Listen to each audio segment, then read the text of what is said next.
ప్రభువైన యేసుక్రీస్తు నామములో మీకు సమాధానం కలుగునుగాక. షలోమ్. యెషయా గ్రంథము 30వ అధ్యాయము 19వ వచనము. ఆయన నీ మొర విని నిశ్చయముగా నిన్ను కరుణించును. దేవుని నామానికి స్తోత్రం కలుగునుగాక.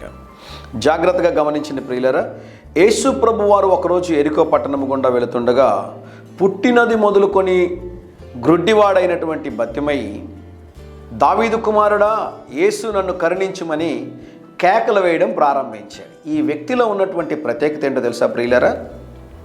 పాత నిబంధన గ్రంథంలో చాలామంది ప్రవక్తలు, యాజకులు, నాయకులు, దేవుడు ఏర్పాటు చేసుకున్నటువంటి రాజుల్ని దేవుడు ఉపయోగించి వారి జీవితంలో బలమైన కార్యాలు చేశాడు.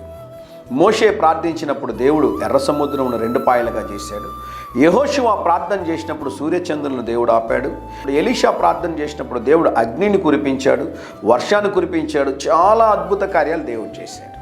అయితే కొత్త నిబంధన గ్రంథంలో మనం గమనించినట్లయితే, పాత నిబంధన గ్రంథంలో ఉన్న ఈ భక్తులందరూ కూడా సృష్టిని ఆపగలిగితే, క్రొత్త నిబంధన గ్రంథంలో ఈ బత్తిమైన గుడ్డివాడు సృష్టికర్తనే ఆపేశాడు. దేవుని నామానికి స్తోత్రం కలుగునుగాక. యేసు నిలచి అనే మాట రాయబడి ఉంటుందండి. వీడి ప్రార్థన ఏంటో తెలుసా? అరవడం ప్రారంభించాడు, కేకలు వేయడం ప్రారంభించాడు. దావీదు కుమారుడు యేసు నన్ను కరుణించు. అనేకులు గద్దించారంట. అప్పుడు వాడు ఏం చేశాడు తెలుసా? ఇంకా బిగ్గరగా అరవడం ప్రారంభించాడంట. నిశ్చయముగా నీ మొర దేవుడు ఆలకించాలి అంటే ప్రభు సన్నిధిలో కూర్చొని ప్రభు పాదాలు పట్టుకొని ప్రార్థించు. దీని అర్థం గట్టిగా కేకలు వేసి ప్రార్థన చేయడం కాదు. గుండె లోతుల్లో నుండి మనం ప్రార్థన చేయాలి. గుండె లోతుల్లో నుంచి ప్రార్థన అంటే ఏంటి అండి?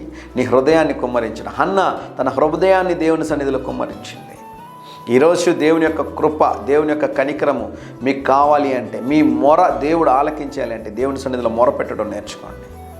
మొరపెట్టి ప్రార్థన చేయడం నేర్చుకోండి. మొరపెట్టండి. ఈ ఉదయకాల సమయంలో ప్రభు ఆలకించి నిశ్చయముగా మీరు దేని కొరకైతే ప్రార్థన చేస్తున్నారో ఆ కార్యంలో దేవుడు మీకు జయమును అనుగ్రహించునుగాక.